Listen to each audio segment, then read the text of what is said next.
Hoje estamos em nosso segundo encontro, que é a Bíblia, sua divisão e conteúdo.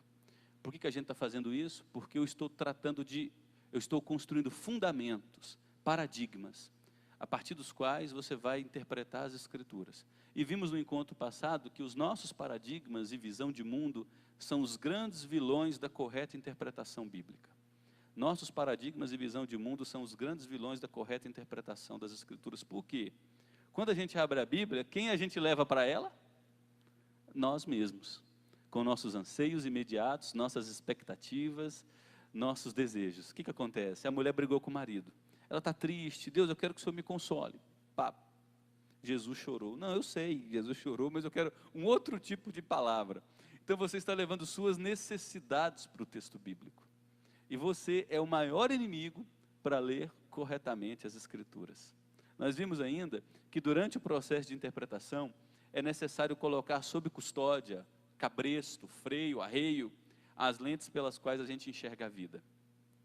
Todos nós somos a construção, o que nós somos hoje é fruto em grande parte da nossa construção histórica. A escola que você estudou, os amigos que você teve na infância, os professores que te influenciou, os livros que você leu, os amigos íntimos que te cercaram, na medida em aonde você mora, a classe social a que você pertence, a renda que você tem, tudo isso forma, sem você perceber, a sua visão de mundo, a lente através da qual você enxerga a vida. E, lamentavelmente, a gente leva isso para a leitura das Escrituras. Quem eu sou, o que eu creio, meus paradigmas, os nossos achismos.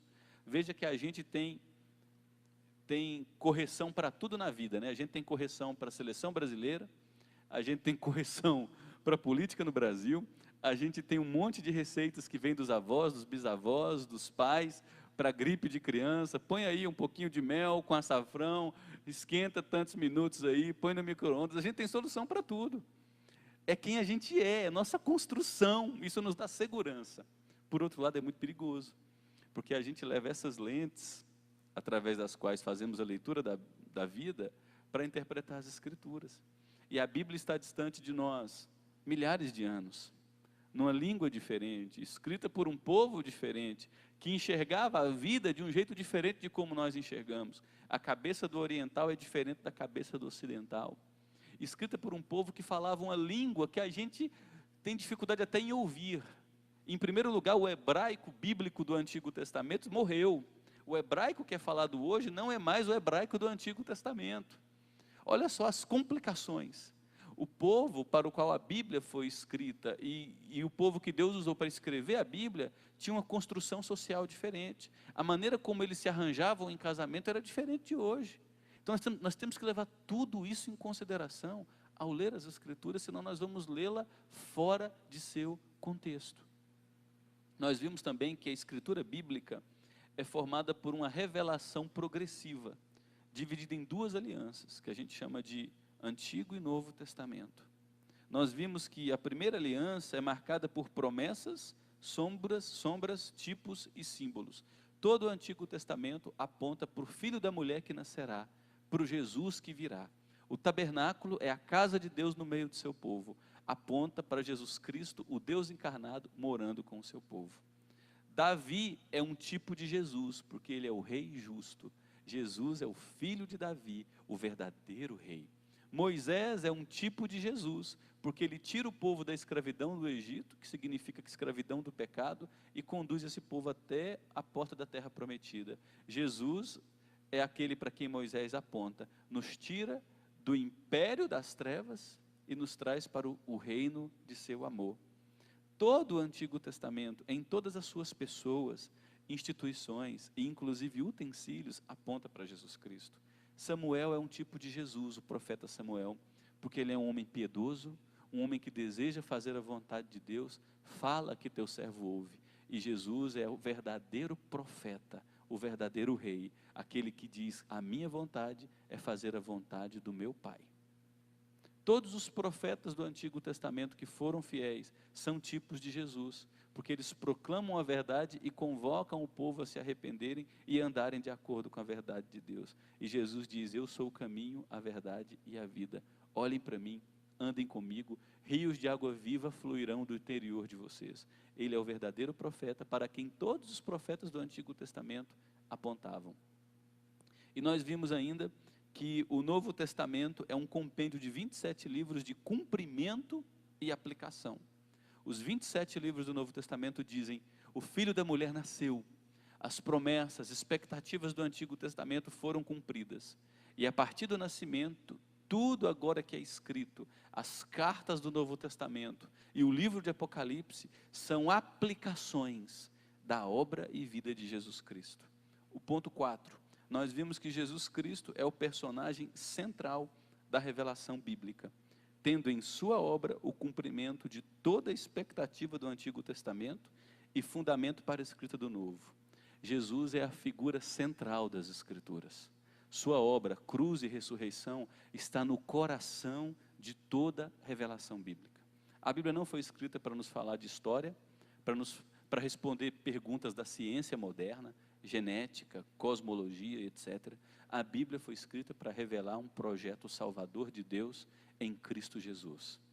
Como Deus realizaria uma obra para desfazer os efeitos do pecado e trazer o seu plano reino através de Jesus Cristo. Jesus é a figura central das Escrituras. Então, se você ler algum texto bíblico e não encontrar Jesus nele, provavelmente você está lendo as Escrituras de maneira errada. E por fim, nós vimos que o projeto de salvação ocupa a temática central das Escrituras. Por meio dele é revelado o profundo amor de Deus por um povo e seu projeto de estabelecer um reino de justiça e paz para todos sempre. A Bíblia fala em todo o Antigo Testamento: o reino de Deus virá, o reino de Deus virá, o reino de Deus virá. Quando João Batista nasce e começa a pregar, ele diz: o reino está próximo, o reino está próximo, o reino está próximo. Quando Jesus começa o seu ministério, ele diz: o reino chegou, o reino chegou. Que lindo isso! Deus invadiu a história para destruir os efeitos do pecado e trazer ao pleno cumprimento sua obra salvadora maravilhosa. Então, o projeto de salvação ocupa a temática central das Escrituras. Por meio desse projeto é revelado o profundo amor de Deus por nós e seu projeto de estabelecer um reino de justiça e paz, que se concretizaria em Cristo Jesus. O resumo da aula passada foi esse gráfico aqui, ó. Nós vimos que a Bíblia vai de Gênesis a Apocalipse. Nós temos em Gênesis 1 e 2 a criação, Gênesis 3 a queda. Em Gênesis 3,15, Deus já fala do projeto de salvação, de que traria o Filho da mulher para, por meio dele, desfazer os efeitos do pecado. Aí nós vimos que a partir de Gênesis 4, nós temos os demais escritos do Antigo Testamento, de Gênesis 4 até Malaquias. E aí nós vimos que de Gênesis 4 a Malaquias há uma revelação progressiva de Jesus Cristo e do reino inimigo, que é o reino parasita, estabelecido pelo diabo quando ele tenta Adão e Eva e eles caem em pecado. Nós vimos que a partir de Gênesis 4, dois reinos caminham juntos: o reino de Deus, que sofreu um forte abalo pela queda, e o reino parasita, que é o reino do diabo. Esse reino parasita, ele não tem vida própria, ele é literalmente como um parasita, ele suga os nutrientes do reino de Deus. Nós vemos esse reino parasita através de várias pessoas das Escrituras. Caim faz parte do reino parasita, Abel é o representante do reino de Deus, Noé é o representante do reino de Deus. Toda a população de sua época se dobra ao reino parasita. Abraão é chamado de um reino parasita e é inserido no reino de Deus. E a partir de Abraão nasce uma multidão tão numerosa como as estrelas do céu, que fazem parte do reino de Deus. Moisés é um homem que representa o reino de Deus. O Egito, com o seu paganismo, representa o reino parasita. Josué e o povo de Israel, que entra na terra prometida, representa o reino de Deus, aqueles que esperam o filho da mulher. Toda a terra de Canaã, que será ocupada pelos israelitas, representa o reino parasita, porque sacrificam crianças, a idolatria deles é profunda, a maldade é profunda. Os reis de Israel, que se mantiveram fiéis, representam o reino de Deus. Mas os reis de Israel que foram infiéis a Deus e conduziram um povo a uma vida de desgraça e abandono de Deus, representa o reino parasita. Os profetas que pregaram ao povo de Deus que havia se perdido, representam o reino de Deus. O povo de Deus que se perdeu, se identificou com o reino parasita. Você percebe essa revelação crescendo em todo o Antigo Testamento, de Gênesis a Malaquias. E na medida em que essa revelação cresce, mais a figura de Jesus se torna clara. Ele é aquele que vai subir no madeiro e vai dizer: Deus meu, por que me desamparaste? Ele é aquele que terá uma multidão ao redor de si zombando, chacotando, dividindo sortes para ver quem sai com suas vestes. Salmo 22. Ele é aquele que mesmo na cruz vai poder dizer: o Senhor é o meu pastor e eu não sentirei falta de nada. A sua vara e o seu cajado me sustentam. Ainda que eu ande pelo vale da sombra da morte, não temerei. Ele é aquele que o Salmo 24 diz que vai ressuscitar dentre os mortos e vai entrar na glória, e a própria glória vai dizer: levantai, ó porta, as vossas cabeças, para que entre o Rei da Glória. Quem é o Rei da Glória? O Senhor Todo-Poderoso.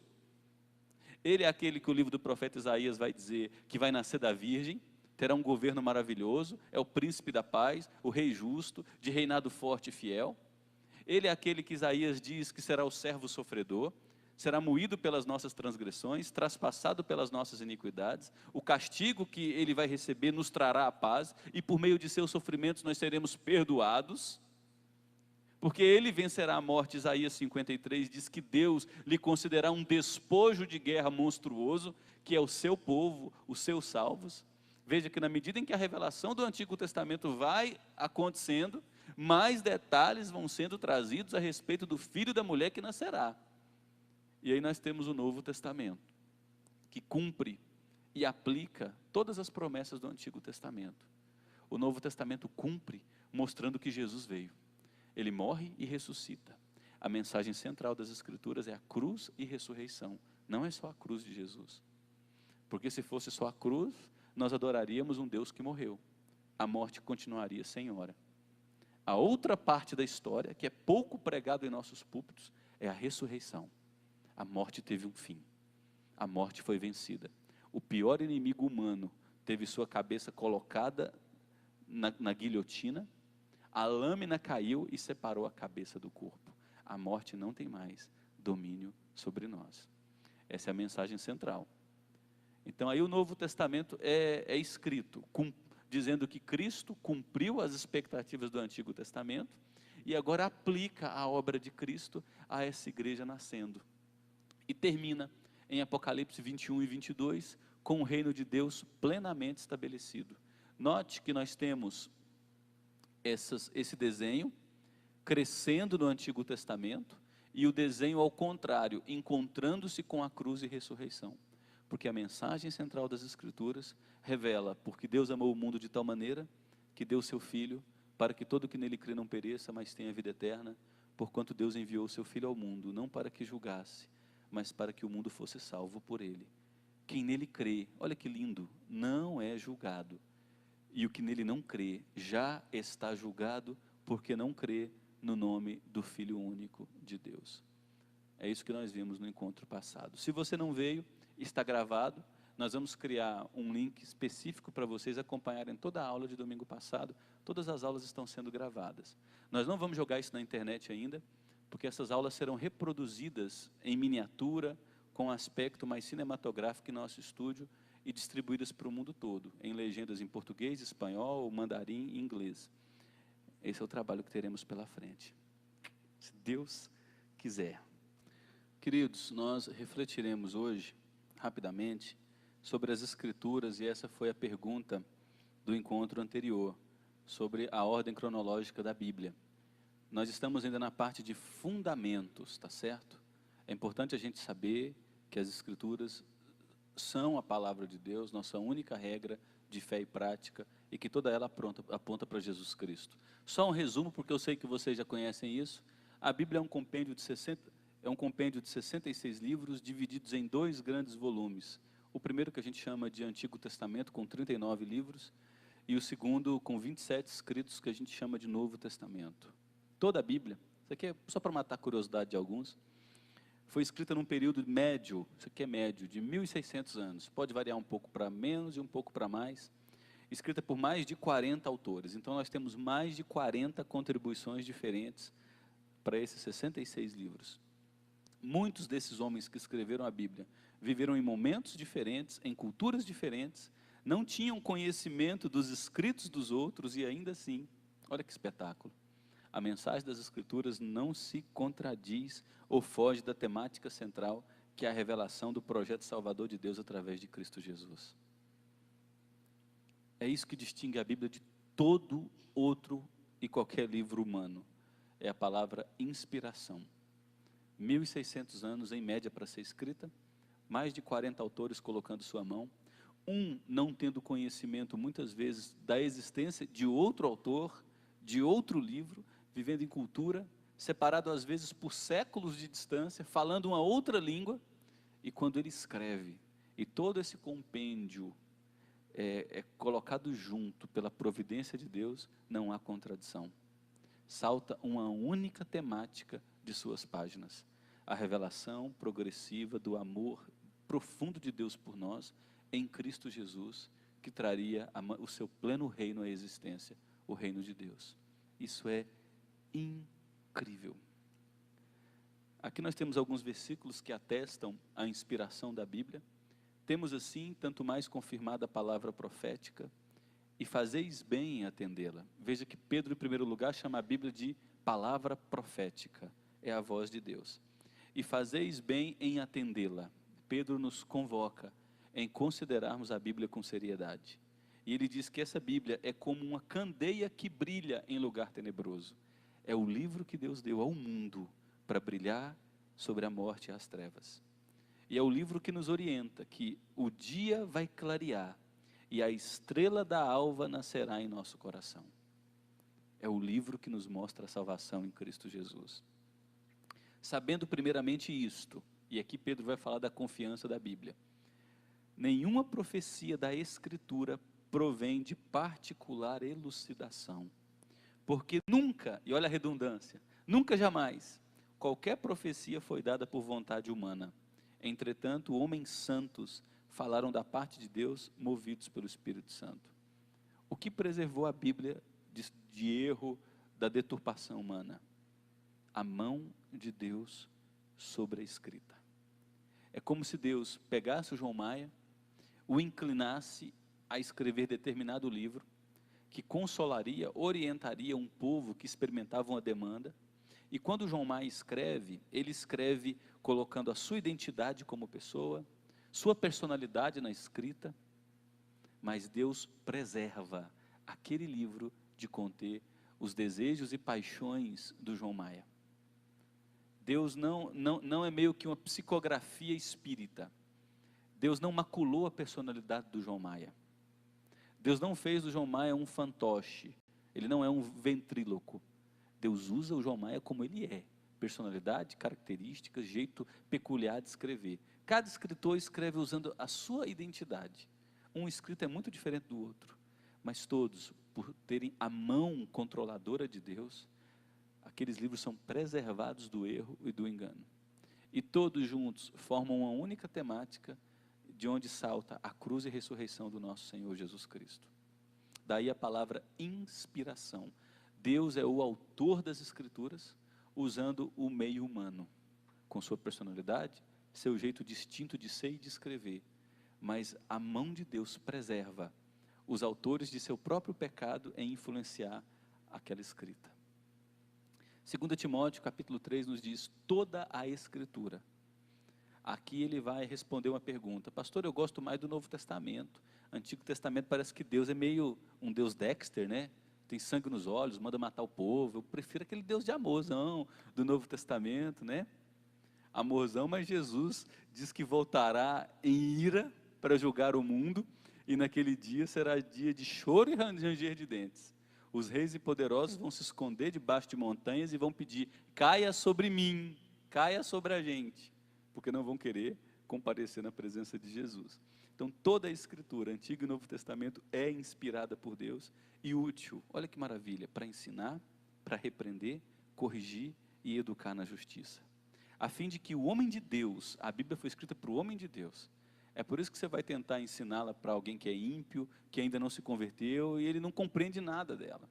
Ele acha um livro tolo, ultrapassado, antiquado, porque a fé salvadora ainda não alcançou o seu coração. A Bíblia pega o homem de Deus e o habilita a caminhar perfeito e perfeitamente habilitado para toda boa obra.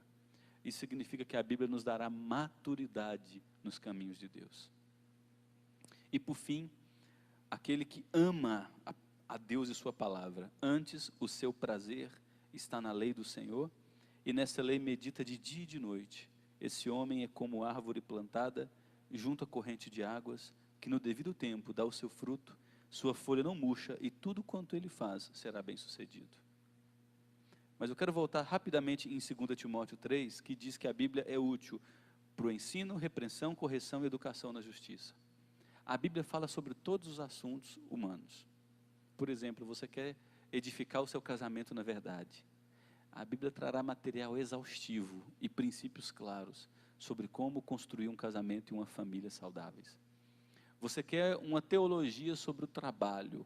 A Bíblia falará muito sobre honestidade, perseverança, desempenho, dedicação, zelo, previdência, no sentido de trabalhar no verão para ter para o inverno, reserva de caixa. A Bíblia fala sobre tudo isso. Eu tenho o privilégio de caminhar com algumas mulheres em discipulado uma vez por semana. Estudamos, terminamos quarta agora, mulheres sábias.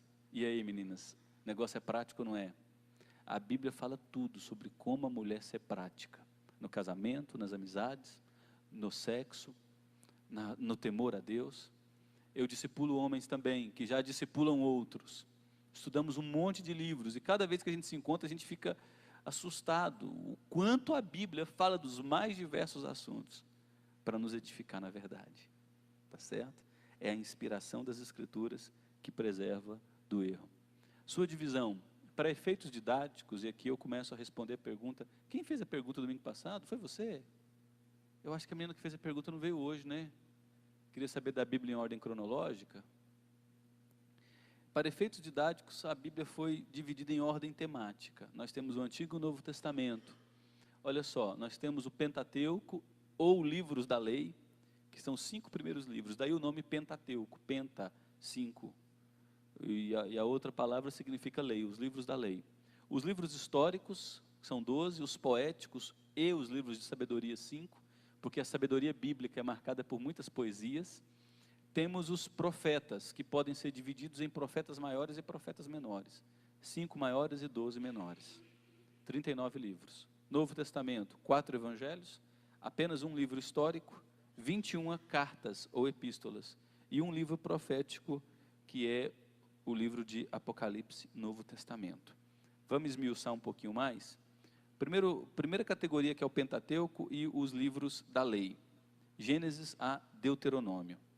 Nesse compêndio de 5 livros, nós temos o relato da criação, o estabelecimento da família e os princípios que devem reger uma família, Gênesis 2, a descrição da queda, Gênesis 3, e lindo, gente, o desenvolvimento do projeto de salvação, que vai de Gênesis capítulo 4 a Deuteronômio. De Gênesis 4 a Deuteronômio, Israel nasce como nação, Deus chama Abraão, e diz que dele nascerá um povo tão numeroso como as estrelas do céu. Diz que de seu corpo morto e do corpo morto de sua mulher nasceria o descendente. Você vai notar, ao ler a Bíblia agora, de que a imagem descendente aparece o tempo todo.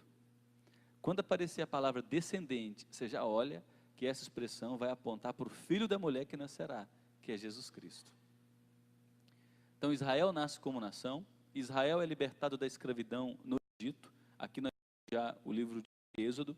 Israel, e a lei mostra como o povo de Deus vive debaixo do reinado de seu Deus. A lei tem esse propósito. A gente lê a lei como um conjunto de regras terríveis, que se nós desobedecermos, a ira de Deus vai ser derramada sobre nós. Não. Israel está vivendo um sistema teocrático. Deus é nosso rei. O tabernáculo está no meio da gente, é Deus morando no meio do seu povo, e Deus agora dá para o seu povo um código de vida, sob o seu reinado. Porque o povo estava marcado com o culto no Egito e a vida no Egito. Sistema pagão, de idolatria, sacrifícios de crianças, uma moral deturpada. E agora Deus revela ao seu povo o quanto Ele é santo e o quanto é bom viver sob o reinado de um Deus santo. Então Israel recebe a lei, Israel constrói o tabernáculo, que é o símbolo e tipo de Deus vivendo entre seu povo. Se você se lembra do livro de Êxodo, capítulo 25 até 29, quando Deus traz a revelação do tabernáculo, ali diz que teria o tabernáculo e eram 12 tribos. 3 tribos ficariam de um lado, 3 na frente, 3 do outro lado e 3 atrás. Deus vivendo no meio do seu povo. Quando João escreve o seu evangelho, no capítulo 1, versículo 14, ele diz que Jesus veio e tabernaculou entre nós, veio morar entre nós. Que lindo, gente.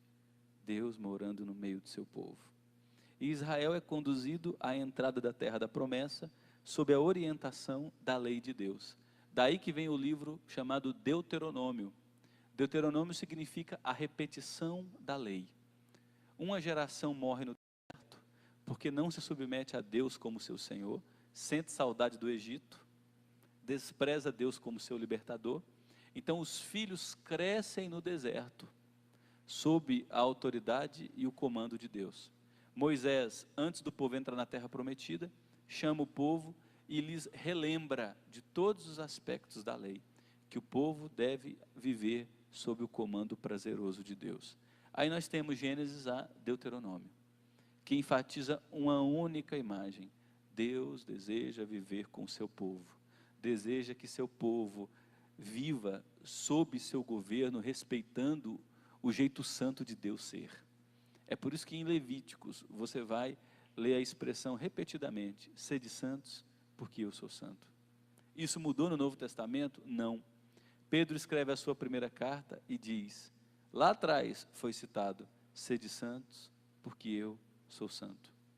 Vós, porém, sois nação santa, sacerdócio real, povo de propriedade exclusiva de Deus. A santidade ainda existe no Novo Testamento.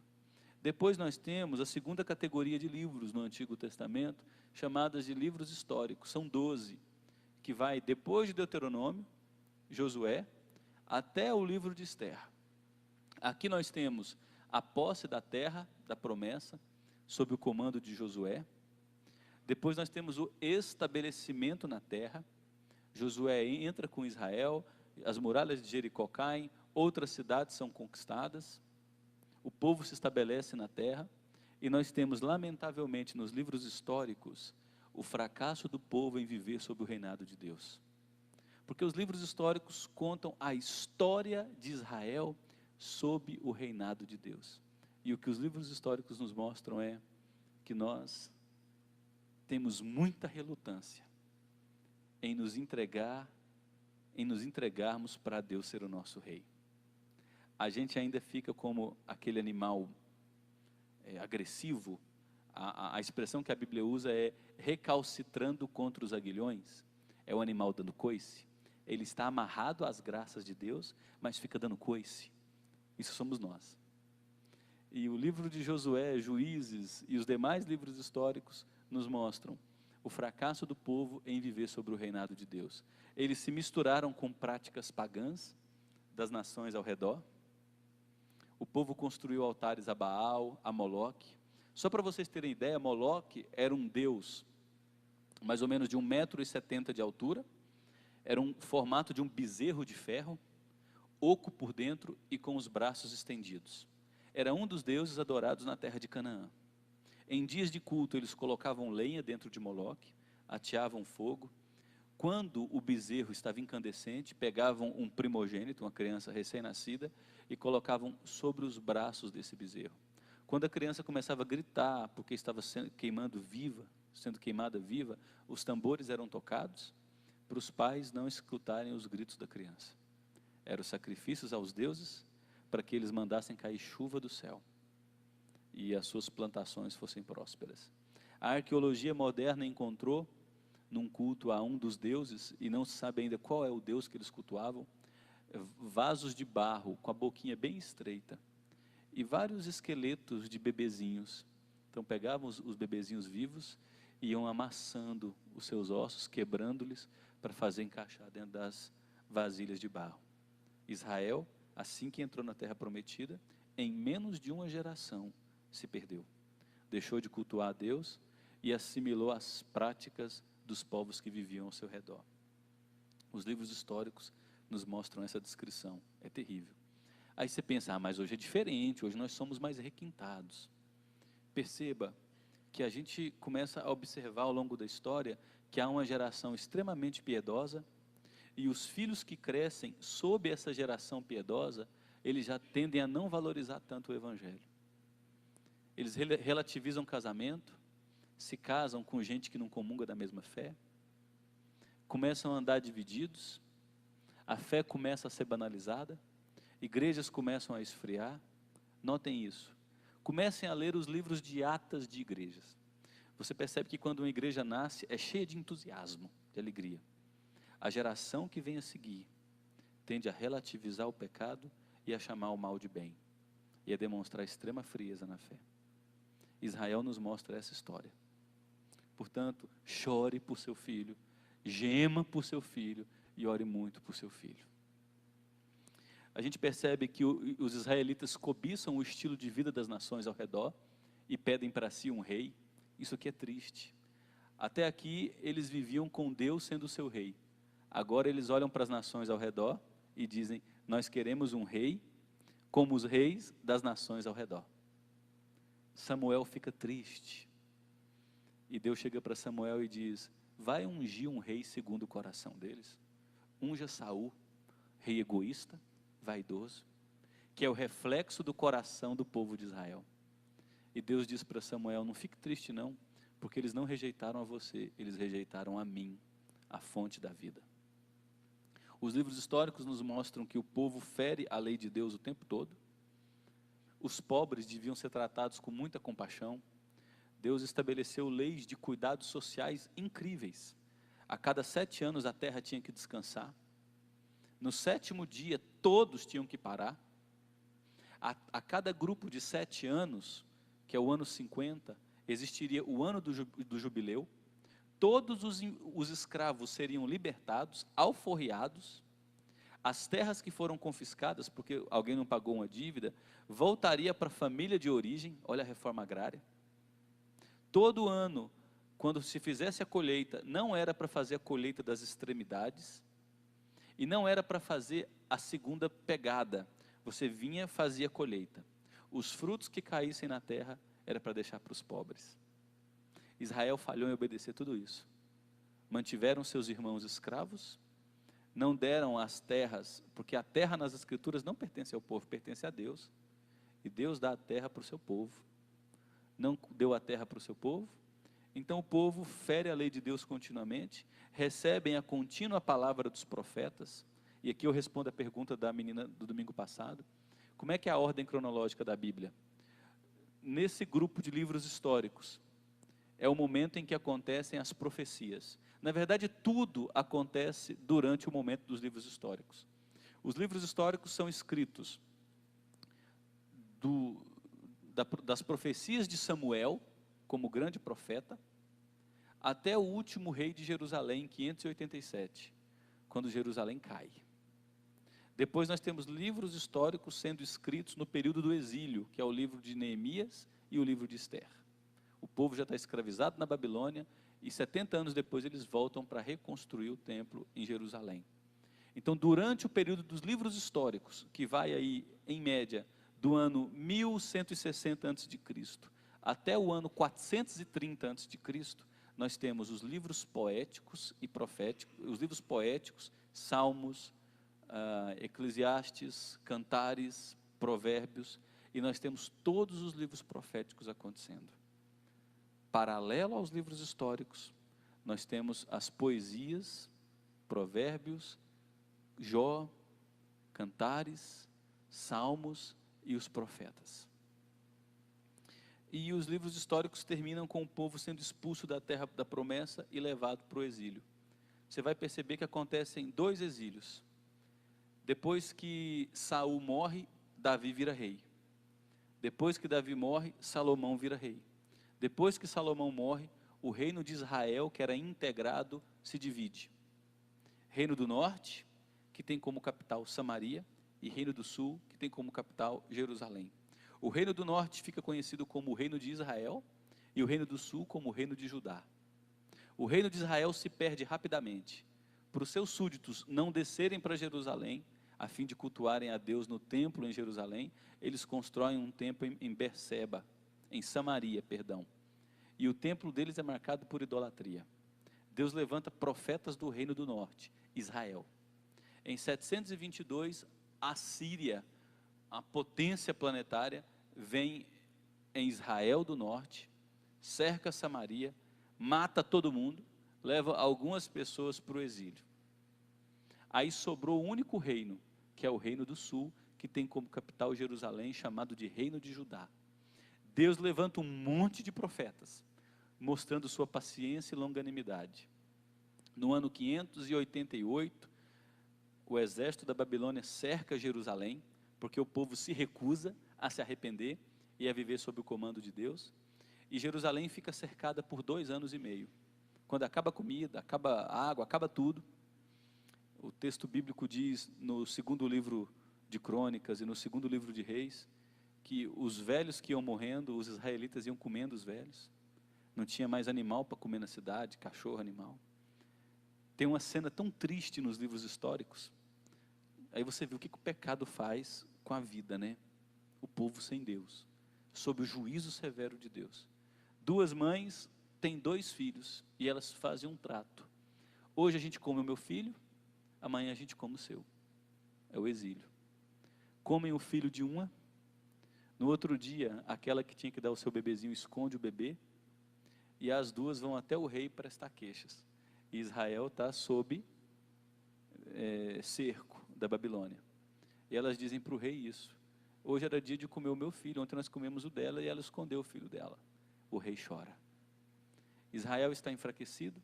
A Babilônia, que era um exército terrível, um exército sanguinário, a Babilônia entra nos muros de Jerusalém e é um extermínio. Estima-se que cerca de 600 mil judeus morreram naquele cerco. O templo construído por Salomão, o grande templo, é derrubado. As pessoas choram. Nesse contexto, Jeremias escreve o livro de Lamentações. Como? Lamentações significa isso. Como a outrora gloriosa Jerusalém agora está vivendo isso. As virgens são estupradas em plena luz do dia. Os velhos que tinham seus cabelos brancos, suas barbas compridas como símbolo de sua sabedoria, têm todo o pelo do corpo raspado. As mulheres grávidas têm seus ventres rasgados pelas lanças dos oficiais babilônicos, e antes delas morrerem, elas viam seus filhos receberem a lança dos oficiais. Está tudo isso no livro de Lamentações.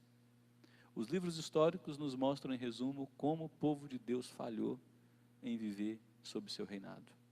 E o fim trágico de quem se recusa a viver sob o reinado de Deus. É ruim. Mas o povo de lá é o povo de cá, viu? Eles não são nem um pouquinho melhores ou piores que a gente. É o mesmo povo. A mesma inclinação corre na veia lá, corre aqui. E depois nós temos os livros poéticos e de sabedoria. Poéticos e sabedoria porque a poesia hebraica é marcada também por sabedoria, da perspectiva do oriental. Esses escritos foram feitos durante o período dos livros históricos, com provável exceção do livro de Jó. Alguns dizem que o livro de Jó foi o primeiro livro a ser escrito, o primeiro livro da Bíblia a ser escrito, talvez no ano 2000, 2100 a.C. Só depois é que Moisés, no ano 1400, 1450, escreve Gênesis a Deuteronômio. Os livros poéticos revelam o coração do povo de Deus, isso é muito importante. As queixas, dores, expectativas, esperanças e lamentos. Os livros poéticos e de sabedoria ensinam a sabedoria na prática mesmo. Quando você lê os Salmos, você está lendo gente de carne e osso. Deus, por que se afastaste de mim? Eu estou sendo perseguido. Eu não estou aguentando mais.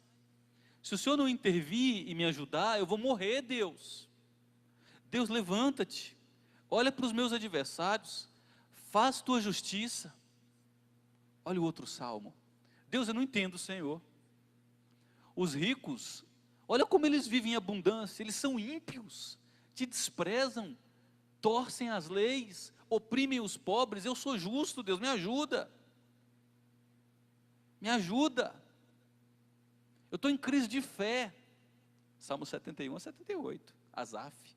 Aí ele diz que quando entrou na presença de Deus, ele viu que os poderosos e ímpios receberão de Deus o seu justo castigo, mas aqueles que confiam no Senhor serão preservados no dia da tribulação, e que Deus não perdeu o controle da história. Então, na medida em que você vai lendo os livros poéticos e de sabedoria, você vai encontrando a expressão do coração daquelas pessoas de lá, que são as mesmas pessoas de cá, suas dores, suas queixas, seus lamentos, suas esperanças, sua gratidão. O livro de Provérbios, que fantástico! Como eu viverei de maneira sábia nessa terra. O livro de Provérbios foi escrito para educar os jovens de Israel, para que ao se tornarem maduros, vivessem a sabedoria na prática. Que livro bom para você ler com as suas meninas e com seus meninos, da pré-adolescência até a juventude. Todo dia ler e conversar sobre Provérbios. É a vida debaixo do reinado de Deus na prática. Está doendo você ler os salmos, você perdeu alguém, pecados, ó Deus, os meus pecados, eles estão me rasgando, envelhecendo, roendo os meus ossos, envelhecendo o meu corpo, tirando de mim a minha alegria. Salmos, que linguagem bela, todos escritos também no período dos livros históricos, e eles tocam no delicado assunto de como o crente vive ao passar por sofrimento. O livro de Jó, é um nó na cabeça da gente, porque a gente escuta que o crente não pode sofrer, né? A gente é cabeça e não é cauda.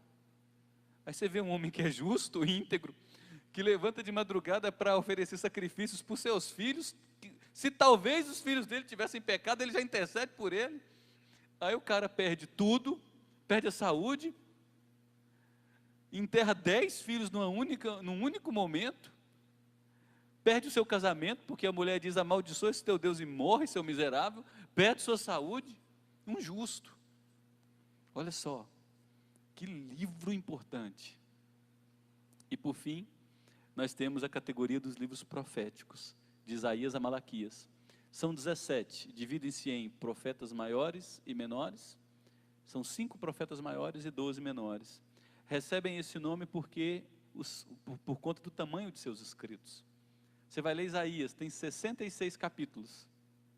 Você vai ler Jonas, tem 4 capítulos. Jonas é um profeta menor, é um compêndio mais reduzido, livro menorzinho. Você vai ler Ezequiel, uma leitura extensa. Jeremias, leitura extensa. Isaías, leitura extensa. Então esse rótulo, profetas maiores e menores, se dá somente em função do tamanho de seus escritos, tá? Eles profetizaram durante o período dos livros históricos, sob o reinado de reis que, em grande parte, foram infiéis a Deus e sua aliança. Então, os profetas bíblicos são diferentes dos profetas de hoje. Eis que te digo, varão, tua empresa prosperará. Eis que te digo, varoa, o seu príncipe de olhos azuis chegará. As profecias bíblicas são diferentes das de hoje. Os profetas bíblicos se levantavam e diziam claramente: assim diz o Senhor. Deus tem uma aliança com vocês. E a aliança de Deus é assim, assim, assim, assim. Vocês feriram a aliança com Deus. Arrependam-se. Porque Deus deseja que vocês comam o melhor dessa terra, vivam as delícias de sua presença. Não havendo arrependimento, Ele visitará vocês com a maldição da aliança. E você encontra as bênçãos e a maldição da aliança em Deuteronômio 26 a Deuteronômio 31. O bem que virá sobre aqueles que amam e andam de acordo com a vontade de Deus, e o mal que virá sobre aqueles que se recusam a apreciar Deus e sua vontade como seu tesouro.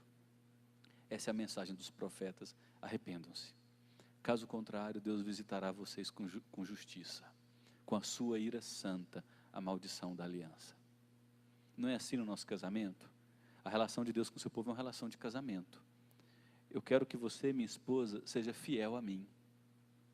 Eu prometo ser fiel a você. Esse é o fundamento de um casamento. Quando o povo se torna infiel a Deus, os profetas se levantam, põem o dedo na ferida. Por colocar o dedo na ferida, a maioria dos profetas são mortos. A maioria. Dizem que o profeta Isaías foi amarrado em cavalos, e os cavalos precisaram correr, e ele foi partido ao meio. Jeremias foi pendurado numa gaiola, depois jogado num buraco, só não morreu de fome porque uma criada do reino chegava perto do buraco, de vez em quando com o pezinho dela, jogava um pouquinho de comida e ia arrastando com o pé, aí caía comida misturada com terra, e Jeremias escreve o livro de Lamentações e diz que os dentes dele se quebraram, porque precisava comer comida misturada com pedra e terra. Então os profetas convocaram o povo ao retorno à fidelidade a Deus e sua palavra. Muitos foram perseguidos e mortos por conta de sua mensagem, e anunciaram a justiça de Deus que se manifestaria usando uma nação estrangeira para conduzir o povo ao exílio. Os profetas diziam, e olha que mensagem dura, se vocês não se arrependerem, as igrejas eram cheias, o povo dizimava, o povo oferecia sacrifícios a Deus, mas o coração não era de Deus. Olha que sério. Olha a mensagem de Jeremias. Diz para mim, se um profeta pregar assim hoje, o que vai acontecer com ele? Olha só Jeremias, Deus olhou debaixo da saia de vocês, e o que ele viu foi sangue escorrendo das várias noites que vocês tiveram com vários homens. Vocês se vestem com pudor, mas estão impuros, e Deus vê a intimidade de vocês e a sujeira de vocês. Você imagina um profeta falar isso para um povo arrogante, que se achava bom demais por ter a escritura do Antigo Testamento revelada. Então essa era mais ou menos a mensagem. E eles diziam, se vocês não se arrependerem, Deus usará, e olha que mensagem louca, Deus vai levantar uma nação pior que vocês, uma nação ímpia, e através dessa nação, Deus corrigirá vocês. Aí vem a Assíria, um povo idólatra, depois vem Babilônia, um outro povo mau, e é usado como instrumento de Deus para disciplinar seu povo. Essa é a mensagem dos profetas. Porque o povo se recusou a ter o seu coração moldado pela palavra. Ser religioso é fácil, gente. Os profetas nos dizem que Deus nos chama para um relacionamento com Ele, onde todas as áreas da nossa vida receberão a luz de sua palavra para serem purificadas. E por fim, e essa é a mensagem maravilhosa, ainda que sua mensagem tivesse natureza de repreensão, os profetas anunciaram que Deus visitaria seu povo por meio do renovo de Davi, o Messias prometido. Quando você lê todos os profetas, de Isaías a Malaquias, eles batem no povo, eles mostram os pecados do povo, mas eles dizem que Deus não jogaria o seu povo fora. Ele faria brotar o renovo de Davi, a estrela da manhã, o filho prometido, viria para resgatar os seus povos de seus pecados. Porque ainda que o povo seja infiel, Deus permanece fiel. Ainda que o povo fale em amar a Deus, Deus nunca cancelará o seu compromisso de amar esse povo e trazer o Salvador. Você vai perceber ao ler o livro dos profetas, essa mensagem de repreensão, mas de extremo consolo, de que Deus traria o filho da mulher para redimi-los de todos os seus pecados. Alguma dúvida?